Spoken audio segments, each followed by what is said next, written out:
పిత పుత్ర పవిత్రాత్మ నామమున ఆమేన్. ఈరోజు మనం ధ్యానం చేయబో వాక్యము కీర్తన గ్రంథము 119వ అధ్యాయము 133వ వచనము. నీ వాక్యమును బట్టి నన్ను పడిపోనీయకుండా కాపాడము. కీర్తనకారుడు దేవుని వాక్యములో తన నడక స్థిరపడాలని కోరుకుంటున్నాడు. నా అడుగులు నీ వాక్యము చొప్పున స్థిరపడినట్లు చేయము అని చెప్పడం ద్వారా ఆయన తన బలహీనతను అంగీకరించి దేవుని మార్గదర్శకత్వం కోసం మొరపెడుతున్నాడు. మనిషి తన బుద్ధితో తన శక్తితో సత్య మార్గమును నిలబడలేడు. ఇర్మియా గ్రంథములో 10వ అధ్యాయం 23వ వచనములో ప్రభు ఏ నరుడు తన గతిని తాను నిర్ణయించుకోజాలడనియు తన జీవితమును తన వశములో ఉంచుకోజాలడనియు నేను ఎరుగుదును. అంటే దేవుని దయ మరియు వాక్యమే మన జీవన దిశను నిర్ణయించగలవు. దేవుని వాక్యము కేవలము బైబిల్లో ఉన్న మాటలు కాదు, అది జీవముతో కూడిన వెలుగు. అందుకని కీర్తనకారుడు 119వ అధ్యాయం 105వ వచనంలో నీ వాక్యము నా పాదములకు దీపము, నా త్రోవకు వెలుగు. దేవుని వాక్యం మన జీవితంను ప్రకాశింపచేస్తుంది, మన హృదయములోని చీకటిని తొలగిస్తుంది మరియు మన నడకను ధర్మ మార్గములో నిలబెడుతుంది.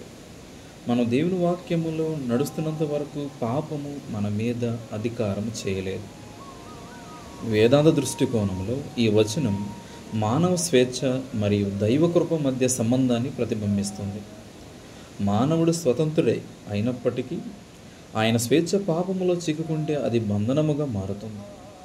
నిజమైన స్వేచ్ఛ దేవుని వాక్యములో నడిచినప్పుడే లభిస్తుంది. పునీత పౌలు గారు రోమీలకు రాసిన లేఖ 6వ అధ్యాయము 14వ వచనములో పాపము మిమ్ము ఇంకా పరిపాలింపదు. ఈ వచనం మనకు ఒక స్పష్టమైన ఆహ్వానం ఇస్తుంది. దేవుని వాక్యంలో స్థిరపడిన జీవితం అనేది పవిత్రతకు నడిపే మార్గం. వాక్యంలో స్థిరపడిన మనసు పరిశుద్ధాత్మచే శుద్ధి చేయబడుతుంది, రూపాంతరం చెందుతుంది మరియు దేవుని చిత్తములో నడవగలదు. మన జీవితం ఒక ఆధ్యాత్మిక ప్రయాణం. ఈ యాత్రలో ఎన్నో పరీక్షలు ఎదురవుతాయి, కానీ దేవుని వాక్యమును మన హృదయములో ఉంచితే అది మనకు దిశను చూపిస్తుంది. వాక్యము మనను నివసించినప్పుడు మన ఆలోచనలు శుద్ధి చెందుతాయి, మన చర్యలు దేవుని చిత్తానుసారముగా రూపాంతరం చెందుతాయి, మన నడక దేవుని వెలుగులో కొనసాగుతుంది. కాబట్టి మనందరము ఒక నిర్ణయం తీసుకునే ముందు ఇది దేవుని వాక్యానుసారముగా ఉందా అని ఆలోచించాలి. పాపపు ఆకర్షణ ఎదురైనప్పుడు వాక్యములోని వెలుగును జ్ఞాపకం చేసుకోవాలి. అప్పుడు దేవుని కృప మన అడుగులను స్థిరపరుస్తుంది మరియు పాపము మన మీద రాజ్యము చేయలేకపోతుంది. ప్రార్థన. ప్రభువా, నా అడుగులు నీ వాక్యము చొప్పున స్థిరపడినట్లు చేయము. నా ఆలోచనలు, మాటలు, పనులు అన్నీ నీ చిత్తానుసారముగా ఉన్నట్లు నడిపించము. నీ వాక్యముతో నా మనసును ప్రకాశింపచేయము.